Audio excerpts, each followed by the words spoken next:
सारी किताब है, उसमें बताया गया है कि जब इंदिरा गांधी जो थी वो इलेक्शन लड़ रही थी और लड़ रही थी साउथ में। तो जो एक वो होता है ना इलेक्शन मटेरियल, वो बन रहा था दिल्ली में। दिल्ली में उन्होंने ऐसे किया कि जो एक पोस्टर बनाए बड़े-बड़े, उसमें इंदिरा गांधी को एक नागिन के तौर पे दिखाया कि एक नागिन जो है, वो साउथ पे जो है वो असरअंदाज हो रही है। तो वो जब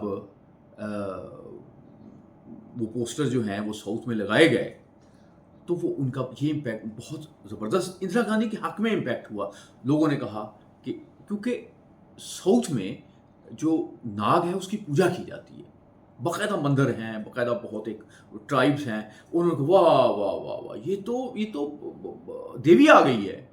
इंदिरा गांधी तो देवी है। शी वाज़ ट्रीटेड एज़ देवी। और क्या नतीजा उसका क्या निकला? नतीजा उसका ये निकला कि इंदिरा गांधी वो इलेक्शन जीत गई।